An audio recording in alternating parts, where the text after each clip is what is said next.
Hello, this is Zan Philosopher Huamin, with another edition of Politics 101.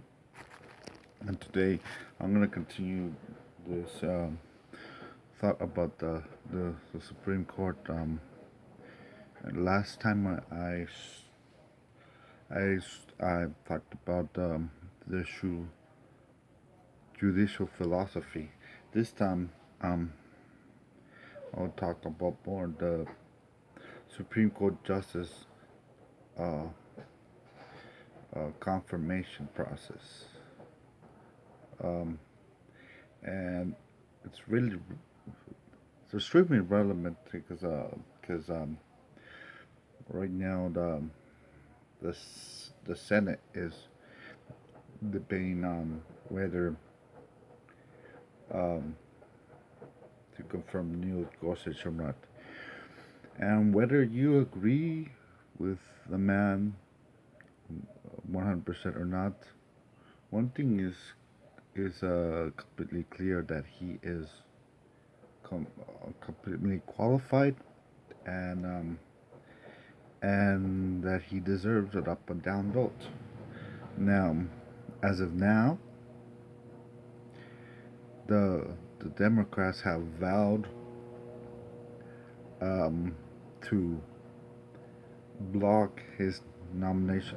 What I mean, block is um, have 40 for at least 41 no vote to end cloture and debate, essentially blocking him to be voted on, and this known as the filibuster.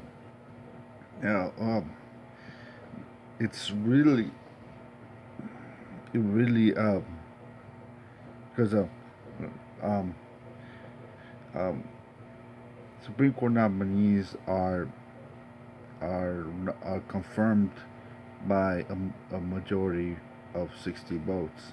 So if you got um, at least um, it's, no, it's at least 41. That means you got you don't got the 60 votes to um, to go on to proceed with the nomination, and it's really frustrating to me that the Democrats are doing them because I see they're they are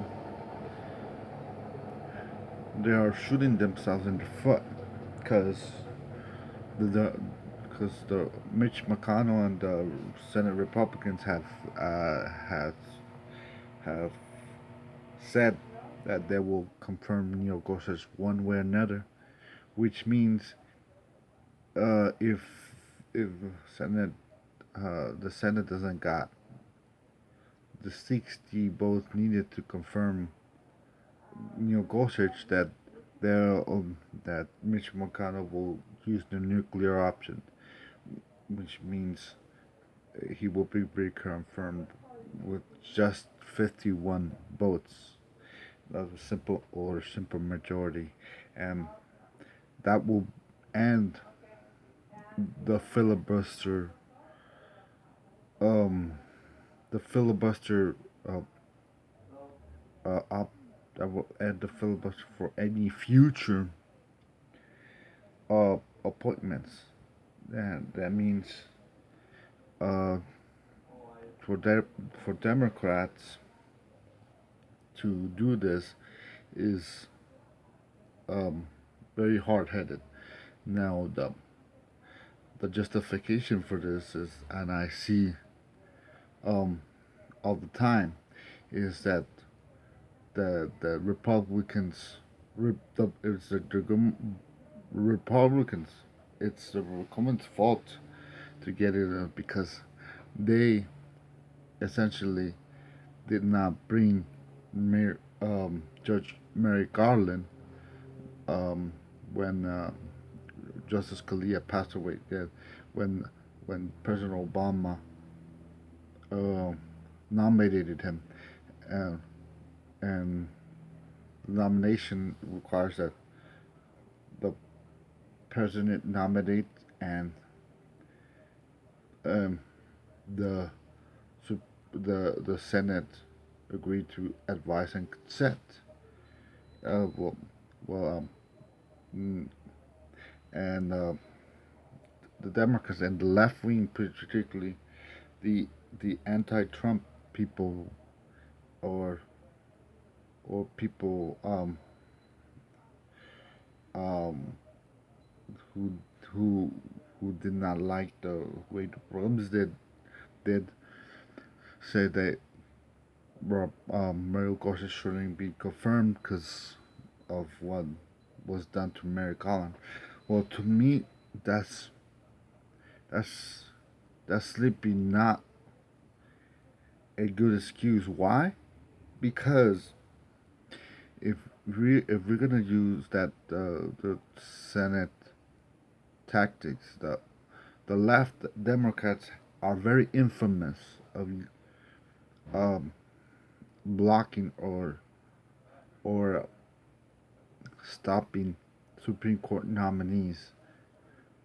So, it was mostly the left who um, who oppose Supreme Court nominees based on ideological grounds, and they destroyed. They attempted to destroy Justice Clarence Thomas with these allegations of rape, and they completely destroyed Robert Borks, and he was rejected.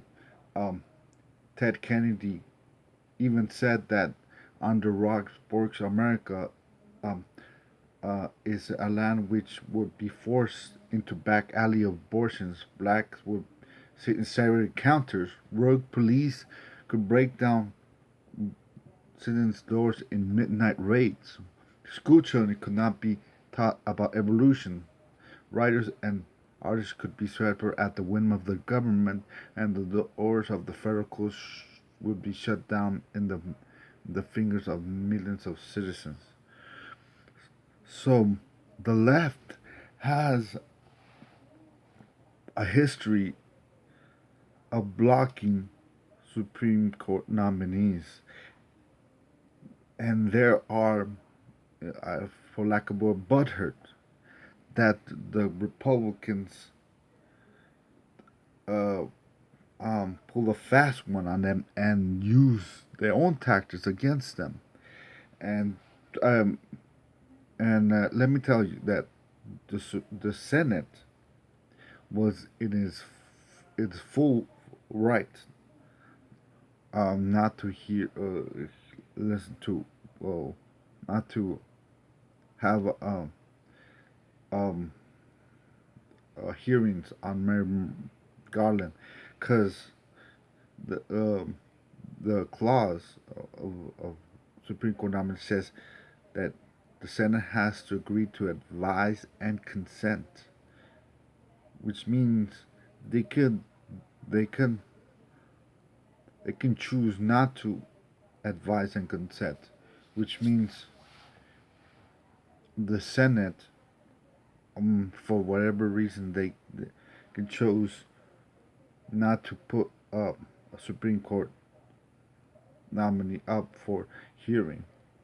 If they choose to, now it's maybe distasteful, but I believe that given the the seat was vacant by Supreme Court Justice Scalia, that anybody that was nominated should, in fact, reflect him, reflect the originalist judicial philosophy. So this bitching and moaning on, sorry for language, but I just am angry at the Democrats for that they they're so hypocritical and they say, oh, this we can't forgive for what they done, what the programs did to Merrick Garland. They are the ones who brought us. They're the ones who constantly, whether it's uh with Reagan, uh uh, George Bush, they constantly fought for whatever reason the, the Supreme Court nominees. And I remember when Linda Kagan and Sotomayor were Obama. The Republican nominated them. The Republicans did not make a big deal. They did not use torture as tactics to stop, but they're doing it with Neil Gorsuch because their justification is if they go down this road, then it is the onus is on them for the Senate rules change that they become a minority voice, a complete minority that have no say on the future of appointments to the Supreme Court. And Neil Gorsuch is, in my view, the best, one of the best of the best when it comes to uh, the uh, jurisprudence, Supreme Court philosophy, acting as an impartial judge instead of a activist judge, ruling on the law rather than on personal opinion or feelings. So that's one. Shame on you, Democrats, and it's on you that that the the Senate rules will be will um will be changed forever. So Neil Gorsuch should be confirmed. Yeah, it should go for today. Should be confirmed today. That's all I have to say.